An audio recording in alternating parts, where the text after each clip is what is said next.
alley cat who knows where it's at. Tell me everybody's picking up on that feline beat, cause everything else is obsolete. A square with a horn makes you wish you were born every time he plays. But with a square in the act, you can set music back to the caveman days. Valve does whatever the hell it wants. This isn't shocking considering the massive amounts of wealth and influence the company enjoys in the video game industry. Yeah, that's generally what happens when you build up your reputation across however many decades and make your services better than the competition. It's kind of weird, huh? That when you put money and resources into making your product as good as it can be, people are pretty okay with it. The surprising part is how players respond positively to Valve over and over again, even when the company's announcements feel more like a slap in the face. I'm sure you're going to do an amazing job at explaining why Valve, of all companies, Valve is just the worst. It's unclear just how much money Valve pulls in each year, since it's a private entity and doesn't have to publicly disclose its finances. But estimates of its annual revenue begin at $4 billion. Why does this matter? I mean, you were just talking about how Valve is anti-consumer. It's kind of weird that you're starting the video off talking about how much Valve is allegedly worth. It's almost like we're trying to paint a picture here, Valve founder Gabe Newell is personally worth $3.5 billion, according to Forbes. Again, why is this relevant? You made some pretty hefty accusations of Valve, and now we're just putting price tags on the people and the company. This is not relevant to the accusations and the arguments you're making. You're just trying to put things in a certain perspective. A perspective that doesn't matter. Anti-consumer does not just mean they have a lot of money. I hope you don't think that's what it means. The company's main money fountain is Steam, which has been the top PC gaming platform for more than a decade, with 1 billion registered accounts and an average of 90 million monthly active users. And you would think that after all that time, other companies would be able to get it right, huh?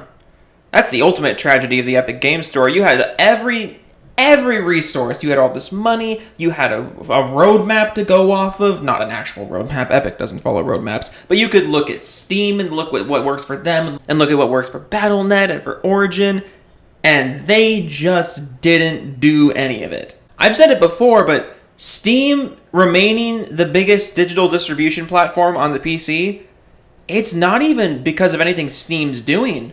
It's because of things that Steam has already done and other companies just, for some reason, don't want to do. Steam has had all of these great features in place, player marketplaces, friend groups, communities, forums, user reviews, all these great features. And the players are like, look, that's what we like from this service. And then Epic is like, yeah, we're not going to do that. And Ubisoft is like, yeah, we're not going to do that. Origin's like, yeah, we're not going to do that. And then you're just befuddled as to why people still prefer Steam. Crazy. Just crazy. And that's just Steam.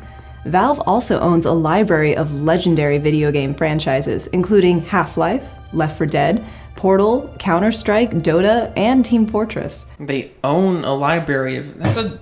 That's a really weird way to put it. They own those franchises because they made them. It's just a very weird way to word that. It's almost like we're, again, trying to set things in a certain light here. They own Counter-Strike and Dota and Half-Life because they made them. Would you say Nintendo made Mario and Metroid and Link?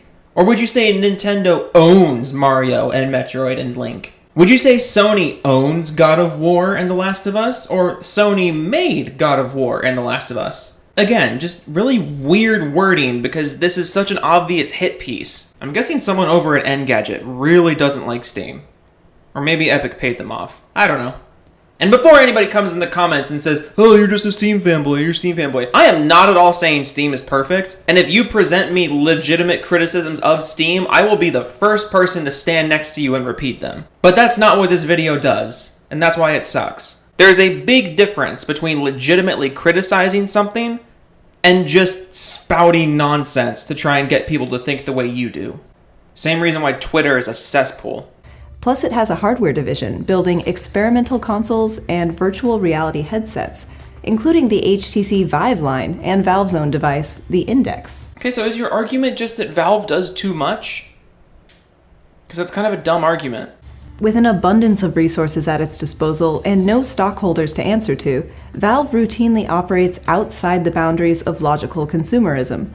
In fact, many of its decisions are blatantly anti-consumer, flying in the face of what players and developers actually want. Yeah, you're gonna have to really do some mental gymnastics as to why Steam is noticeably more anti-consumer than companies like EA or Epic or Ubisoft or Sony or Nintendo. Like, really? Of all the companies you could throw the anti-consumer label on, we're going after Steam and Valve?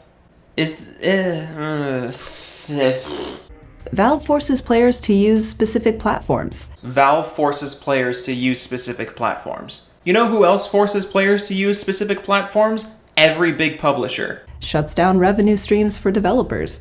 Citation needed on shuts down revenue sources. Notice how she said that and then just moved right along without showing a source. If you're talking about the revenue share argument that everybody fucking talks about, the fact that Steam operates on a 70-30 revenue split, which is, as established, the industry standard, if you're going to get on Valve's case for operating out of industry standard, that's really not a good argument. You should be going after the industry standard. If you don't like that Steam is operating out of the industry standard, go after the industry standard. Don't go after Steam. Why are you going after Steam instead of going after all the other companies that are operating out of industry standard? It's just such a weak argument. And this is also glossing over the fact that despite this revenue split being allegedly so terrible, and there are other options out there for developers to get a bigger revenue split out of their sales, they're still going to Steam.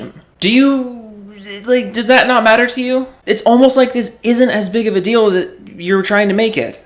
And shows little interest in building the games and sequels that fans are desperate to play. Well, let's hold the phone right there. First of all, you're just wrong, because a new Half-Life game is coming out in 3 days at the time that I'm recording this. So no, they're not just not developing games. But second of all, what Valve does, and something I don't think they get enough credit for, is they are extremely friendly to the modding community. And the community of people who want to make custom games out of their games. They are so good at giving you the framework to do what you want with the game, and give it more shelf life than normal. And also, didn't they release Artifact like 3 years ago? I know that game was a complete bomb, but it's still a game. To say they're just not making games is just wrong. And then wasn't there like a Portal Bridge game? Again, not games that people liked, but they're still making games. So maybe a little bit of research would be appreciated. But going back to what I was saying before, the reason why Team Fortress 2 and Counter-Strike and Left 4 Dead, the reason why these games are still popular, and Dota, Jesus Christ, Dota. The reason why these games are so old but still so popular is because of two things.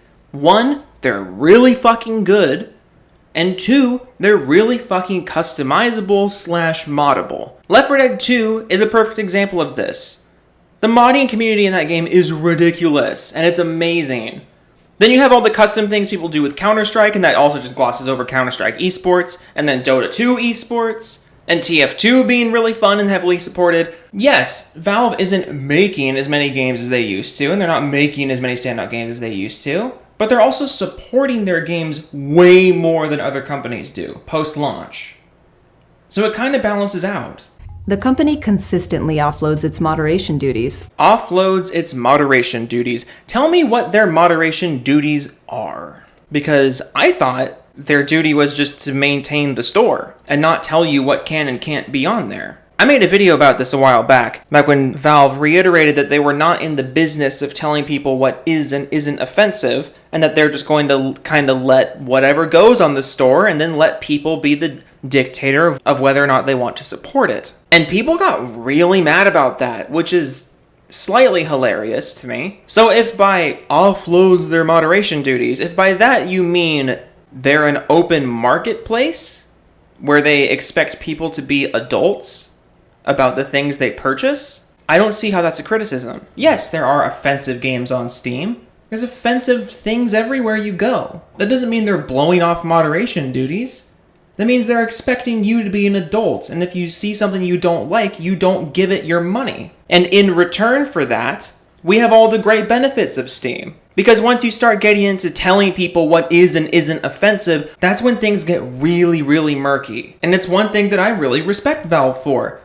for just saying like, look, we're not going to get into that. That's a slippery slope and we're not going to start. And it was just so funny to me how many people got mad at them for that and continue to be mad at them for that. And when its veteran writing team left, Valve bought Firewatch studio Camposanto, only to cancel development on its highly anticipated next project in the Valley of Gods. Okay, so let me get this straight. Like 30 seconds ago you said Valve doesn't make games anymore. But now you're saying that they hired new writers to help them make games, but that's also bad. What do you want? However, the most recent example of Valve's bad attitude is Half-Life Alyx. It's so funny to me because also 30 seconds ago you said that it's bad that Valve doesn't make games from the franchises that people love from them. But now it's bad that they're making a game from a franchise people love from them. Oh, I'm having fun. When it comes out on March 23rd, Alyx will be the first Half-Life game in 13 years. Valve released the original Half-Life in 1998, and its sequel, Half-Life 2, in 2004. Both titles were incredibly popular, but Half-Life 2 became an instant classic. Wait, Half-Life 1 was an instant classic too. What? It defined a genre of narrative-driven first-person shooters. No, Half-Life 1 did that. Half-Life 1 did that, and then Half-Life 2 elaborated on it. How? Wait, what? And players were eager for more. Valve quickly announced a follow-up, but split it into 3 parts. Episode 1 landed in 2006, and Episode 2 came out in 2007. Fans have been begging Valve to release Half-Life Episode 3 for 13 years, and the company has largely responded with silence. Yeah, it's almost like games get canceled sometimes, because development is not really going the way they want, and expectations are high, and the company has respect for the craft, so they know that what they're working on isn't going to live up to people's expectations, so they hold off. Would you rather Half-Life 3 come out and be disappointing, or just not come out? This relationship has led to a strange form of digital Stockholm syndrome and branded paranoia, where players see clues about the game in every announcement Valve makes, desperate to believe their pleas are being heard. No, that's a meme. Saying Half-Life 3 confirmed is a meme. You're falling for it. Half-Life Alyx isn't Half-Life Episode 3. As it stands, Valve still hasn't updated fans on the status of Episode 3.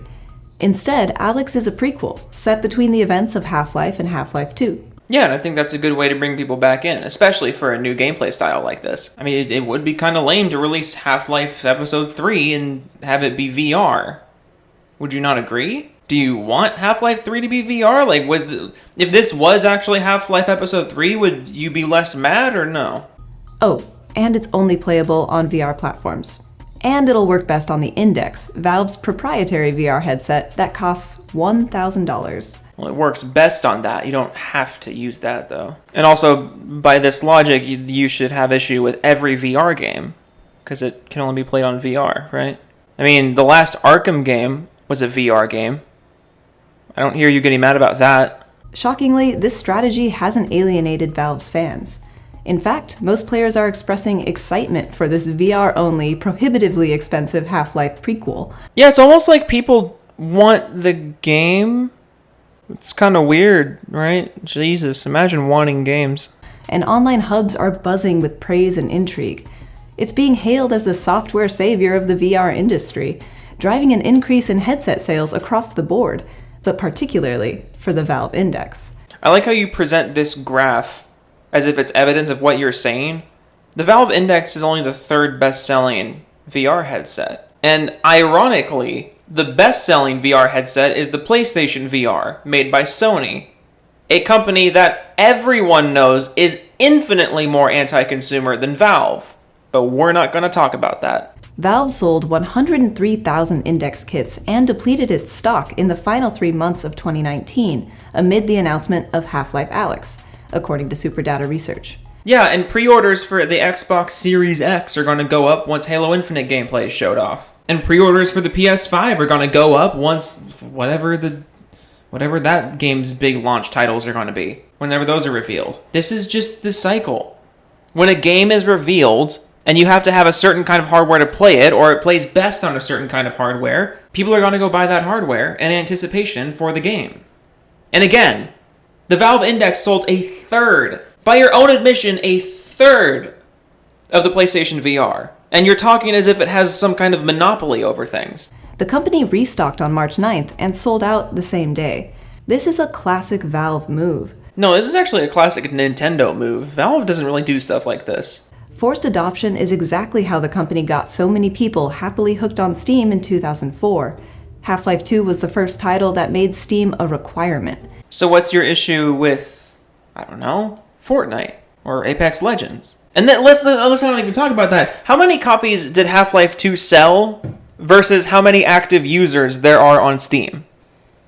Clearly, Steam is not only successful because of Half-Life 2. This is a dumb argument. Are we really going to shame Valve for what they did over a decade ago with Half-Life 2 when the water was still completely new? There wasn't really any roadmap for what Steam was doing back then.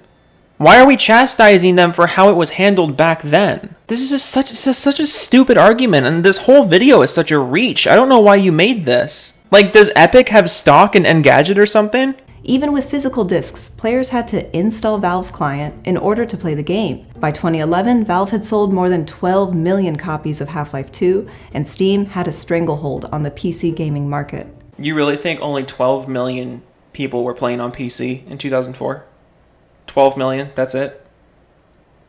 Jesus Christ. Valve's anti-consumer tendencies aren't contained to the Half-Life franchise. Oh, good, because you're going to need to come up with some way better examples than that one. So I really hope you have more. The company is notoriously unable to count to 3 in any of its established series. Okay, not making sequels doesn't mean you're anti-consumer. Leaving fans hanging after Left 4 Dead 2 in 2009, Portal 2 in 2011, and of course Half-Life Episode 2 in 2007. Okay, let's go through these. Left 4 Dead 2. They didn't really leave us hanging because, again, like I said earlier, they support the shit out of the modding community. Portal, they didn't leave us hanging because there was the stupid bridge constructor game, which was dumb. But again, mods, customizability in the original games. And then Half-Life, which we've talked about a lot. And again, the reason why Valve is so selective and the reason why Valve acts like this is because their games are so polished and so good. Are people going to get on Naughty Dog's case for waiting, 8 years to release The Last of Us 2? Are we going to get on Sucker Punch's case for however many years it's been since the last Infamous game? No, we're not. It's a stupid argument. It's not anti-consumer. It's just the company working on other things and being very selective with the products they put out. It's called quality control. And then there's Team Fortress 2, a competitive class-based multiplayer shooter that's also been running since 2007. How is that a bad thing? How is it a bad thing? You're calling Valve anti-consumer and giving examples of games they've supported for over 10 years. But I know, we know the type that you are. If they shut down TF2 servers, you would call them anti-consumer for not supporting it. You're coming at this entire situation, this entire video, you're coming at it with the conclusion already in your head. You're not looking at it as, is Valve anti-consumer? You're looking at it as, Valve is anti-consumer, and you're working backwards from there. In an era of Overwatch, Fortnite, and live streaming, Team Fortress 2 could have been a top-tier esports title. Except it was released over a decade ago. Are you really criticizing the game from 2007 for not being as modern and not predicting the future of gaming and streaming? But instead, Valve let the game languish. As of 2017, Valve had just 16 people on the TF2 development team, and even then, they weren't full-time. It's because the game was done. It's because the game was done. As of 2017, there were only 60 people working on a game that had already been out for 10 years! When news of the TF2 team size hit Reddit, players joked that it was likely composed of voice actors, janitors, and folks simply passing by. Even in the midst of repeated disappointment, that's generally the response Valve gets from Steam users: laughter and a sense of camaraderie. Yeah, because out of all the garbage going on in the gaming industry, Valve has been relatively consistent. They're, like I've said 50 times in this video, they're selective with what they put out, they're very careful about the things that they do, and as a result, they rarely fuck up. Now, do they never fuck up? No, they absolutely fuck up sometimes. But you're not talking about the actual fuck-ups. And that's why this video bothers me so much. as if players are in on whatever joke the multi-billion-dollar company is playing on them. There's a cottage industry of friendly, Valve-related memes revolving around the number 3 and hailing Gabe Newell as the patron saint of PC gaming. Well, when you look at all the other stuff going on in PC gaming, is it hard to see why? Whenever a big company comes into PC gaming, they almost always do stupid shit with it. We know everything that Epic did that was dumb. Ubisoft has done a lot of things that are dumb. Origin's done a lot of things that are dumb. Or EA has done a lot of things dumb via Origin. And Blizzard's been shitting the bed for the last 5 years. So when we have someone as powerful and influential as Gabe Newell doing things that are very, way more fondly looked upon than the other companies, yeah, it really shouldn't be hard to see why we like the guy and why he's a meme. He's like our Santa Claus. Valve's business-first mentality extends to developers on Steam as well. Early on, Valve established a revenue-sharing model, giving the company 30% of the sales from any game on Steam. Again, this is industry standard. Just setting the baseline now. This is industry standard. Leaving developers with a 70% share. And then the Epic Games Store launched in late 2018, offering developers an 88% cut. Independent studios rejoiced, and a handful of high-profile titles were announced as timed exclusives on the Epic Store. And isn't it funny that those timed exclusives are now doing very, very well on Steam? And isn't it also interesting that the Epic Games Store has been such a disaster? Because it's run by a company who doesn't give a shit. By a company who actually is anti-consumer. Isn't it interesting? Soon after, the Discord store announced it would offer developers 90%. If Valve were any other company, it would have seen the positive response its competitors received from the developer community and altered its revenue-sharing model to match the new standard. Except people aren't using those stores as much. And those stores don't have as good a reputation. Discord obviously has a much better reputation than the Epic Store, but the Epic Store is a fucking disaster. If you sell 1,000 copies of your game on Steam, you're still making more money than if you sell 10 copies of your game on the Epic Store, or 100 copies on the Epic Store. It's just math. Yes, the split is smaller on Steam, but the exposure and the accessibility is infinitely higher. People use the Epic Games Launcher because they have to. People use Origin because they have to. People use Steam because they want to. And this is why when third-party games come out on the Epic Store and Steam, or on Uplay and Steam, they sell way more on Steam. Because this is a service that has been in the community for so long that people actually care about it. It's just the default. Instead, Valve started offering developers a 75% cut of future revenue only once a game made $10 million, and an 80% cut after $50 million. Essentially, Valve didn't change its policies at all. So Valve changed its policies, but Valve didn't change its policies at all. I know you're being hyperbolic. I love me some hyperbole. Believe me. I love hyperbole. It's great. But when you do it like that, you just sound stupid. Clearly, Valve doesn't need to regularly churn out smash hit series installments, jump on trends, or offer competitive deals to developers. Okay, but they do offer competitive deals to developers by being as big as they are. You're not acknowledging this. And this is something that a lot of Epic Games Store apologists do that annoys the hell out of me. You're just looking at the revenue split. You're not looking at the insane reach that Steam has after building itself up for however many years it's been out, and proving itself to be a much more pro-consumer and open marketplace on the PC. You're not acknowledging this. The appeal of a digital distribution store isn't just in the revenue split. It's in all the other things that they can give you. With Steam passively generating billions of dollars a year, Valve is free to ignore outside creative constraints and consumer desires in equal measure. Oh, they ignore consumer desires, do they? They ignore consumer desires? Where did those billions of dollars come from? Are people just handing them billions of dollars and be like, hey, fuck Steam, but here's my money? No! No one's doing that! The point is flying so far over your head. You're contradicting yourself in the same sentence. You're saying Steam is generating billions of dollars, but ignoring consumer demands. Obviously they're not if they're making $1 billion!